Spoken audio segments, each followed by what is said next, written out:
À qui as-tu confié ton âme pour ton salut éternel?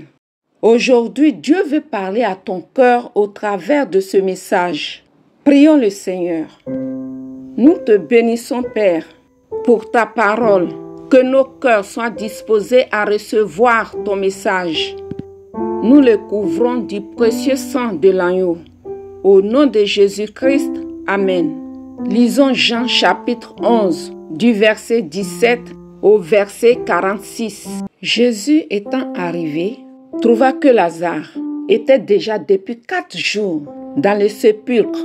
Et comme Béthanie était près de Jérusalem, à 15 stades environ, beaucoup de Juifs étaient venus vers Marthe et Marie pour les consoler de la mort de leur frère. Lorsque Marthe apprit que Jésus arrivait, elle alla au-devant de lui, tandis que Marie se tenait assise à la maison. Marthe dit à Jésus, « Seigneur, si tu avais été ici, mon frère ne serait pas mort. Mais maintenant même je sais que tout ce que tu demanderas à Dieu, Dieu te l'accordera. » Jésus lui dit, « Ton frère ressuscitera. » « Je sais, lui répondit Marthe, qu'il ressuscitera à la résurrection, au dernier jour. Jésus lui dit, « Je suis la résurrection et la vie. Celui qui croit en moi vivra, quand même il serait mort. Et quiconque vit et croit en moi ne mourra jamais. Crois-tu cela? » Elle lui dit, « Oui Seigneur, je crois que tu es le Christ, le Fils de Dieu, qui devait venir dans le monde. » Ayant ainsi parlé, elle s'en alla.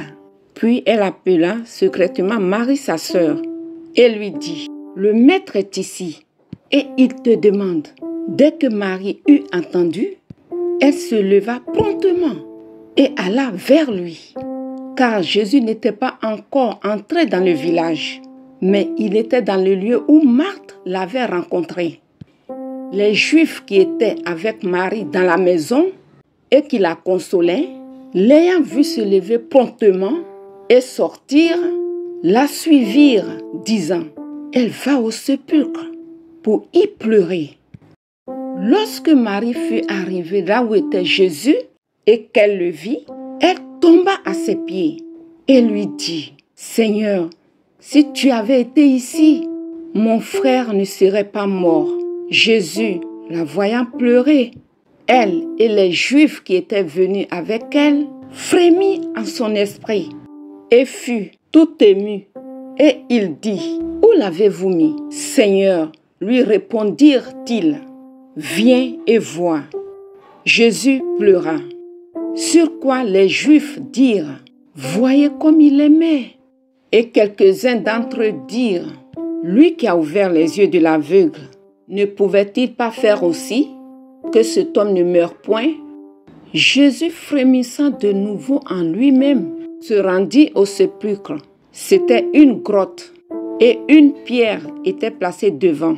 Jésus dit, « Ôtez la pierre. » Marthe, la sœur du mort, lui dit, « Seigneur, il sent déjà, car il y a 4 jours qu'il est là. » Jésus lui dit, « Ne t'ai-je pas dit que, si tu crois, tu verras la gloire de Dieu? » Ils ôtèrent donc la pierre, et Jésus leva les yeux en haut et dit, « Père, je te rends grâce de ce que tu m'as exaucé. Pour moi, je savais que tu m'exauces toujours, mais j'ai parlé à cause de la foule qui m'entoure, afin qu'ils croient que c'est toi qui m'as envoyé. » Ayant dit cela, il cria d'une voix forte, « Lazare, sors !» Et le mort sortit, les pieds et les mains liés de bandes, et le visage enveloppé d'un linge. Jésus leur dit, « Déliez-le et laissez-le aller. » Plusieurs des Juifs qui étaient venus vers Marie et qui virent ce que fit Jésus crurent en lui. Mais quelques-uns d'entre eux allèrent trouver les pharisiens et leur dit ce que Jésus avait fait.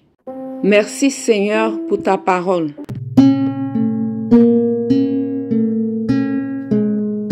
Jésus est-il le Messie? Qui est-ce qu'il a envoyé parmi les hommes? pour qu'il accomplisse son ministère?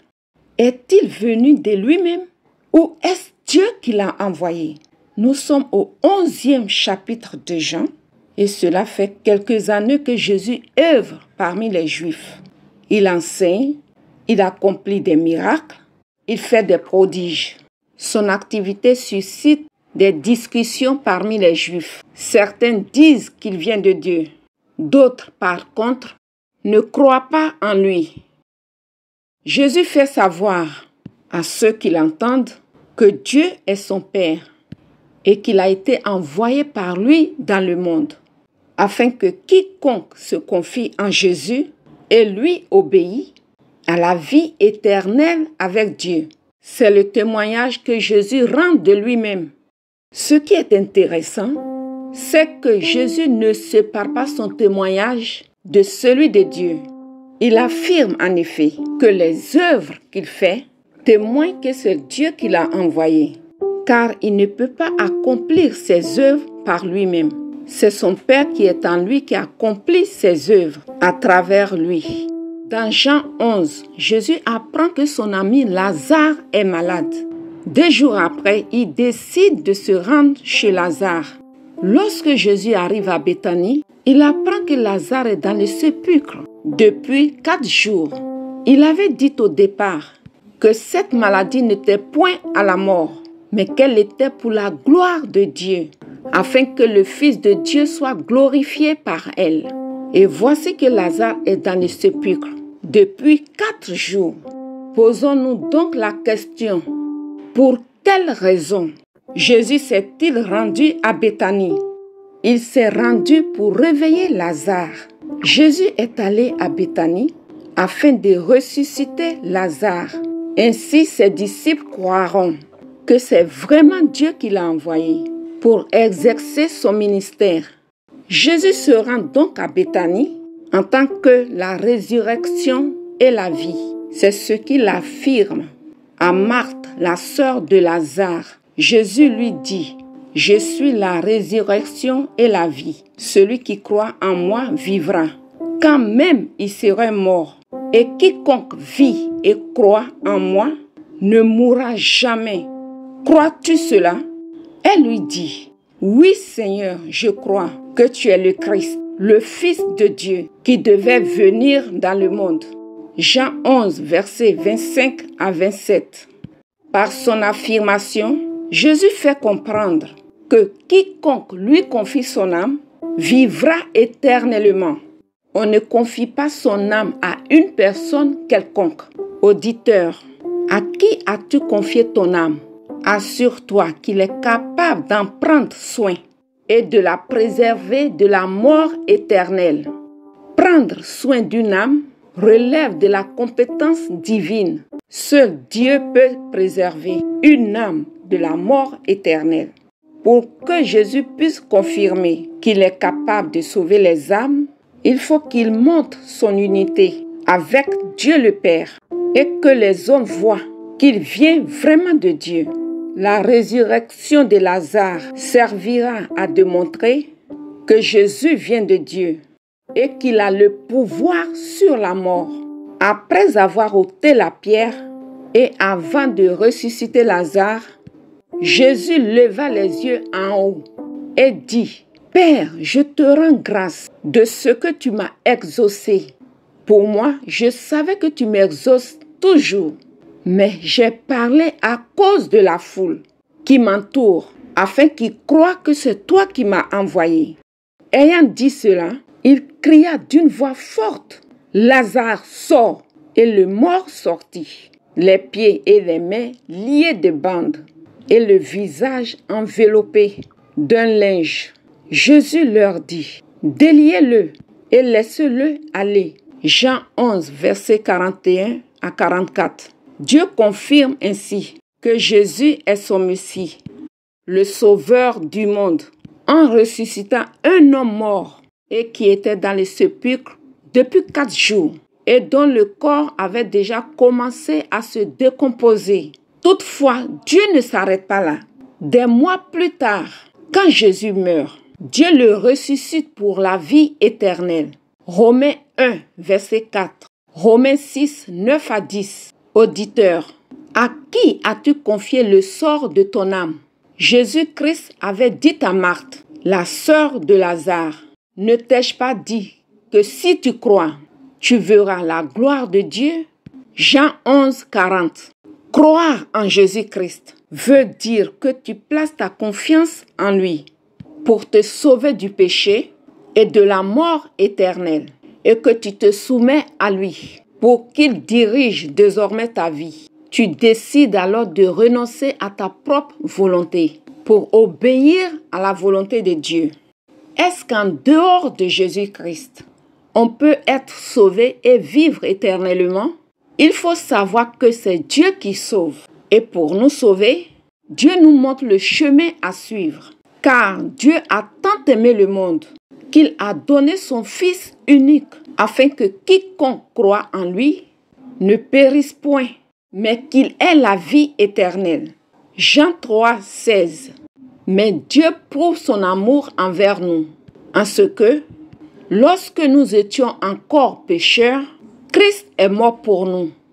À plus forte raison donc, maintenant que nous sommes justifiés par son sang, serons-nous sauvés par lui de la colère.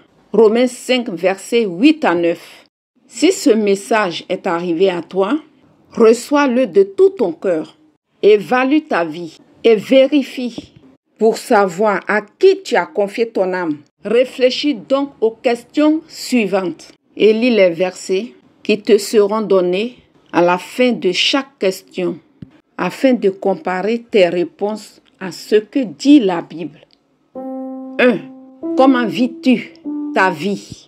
Ésaïe 53, verset 6. 2 Corinthiens 5, verset 14 à 15. 2. Qui dirige ta vie? Romains 8, verset 13 à 14. 3. Es-tu né de nouveau? Si oui, sur quoi te bases-tu pour dire cela? Jean 1, verset 12 à 13. 1 Jean 3, verset 9. Jacques 1, verset 18. 4. Crois-tu que Dieu te sauvera pour tout le bien et les services que tu as rendus autour de toi? Romains 3, versets 20 à 31. 5. Crois-tu que Dieu te sauvera parce que tu as une vie pieuse et exemplaire? Galates 2, verset 16. Hébreux 7, verset 19. 6. Crois-tu qu'on peut être sauvé de la mort éternelle par un autre moyen que celui de Jésus-Christ? Jean 14, verset 6. Actes des Apôtres, chapitre 4, verset 12. 1 Timothée 2, verset 5. 7. Le salut de Dieu est un salaire ou un don gratuit. Éphésiens 2, versets 8 à 9. Romains 11, versets 5 à 6. Tes convictions intérieures te montreront à qui tu as confié ton âme, soit à Dieu par Jésus-Christ, soit à toi-même, soit à quelqu'un d'autre. Jésus a prouvé qu'il est la vie éternelle. Viens à lui de tout ton cœur. Il n'y a de salut qu'en lui seul. C'est lui le Sauveur et le Seigneur. Confie-toi en lui et soumets-lui la direction de ta vie. Prions. Père très saint, voici tes enfants qui ont ouvert leur cœur pour accepter Jésus-Christ comme le Seigneur et le Sauveur de leurs âmes. Accorde-leur la grâce de recevoir la nouvelle naissance et donne-leur de connaître Jésus-Christ par ta parole et la puissance de la révélation. Merci Père très saint. C'est au nom de Jésus-Christ que nous avons prié. Amen. Vous pouvez nous écrire à l'adresse suivante: toutpuissantsauveur@gmail.com. Je vous invite à liker, à vous abonner et à partager la chaîne. Que Dieu vous bénisse.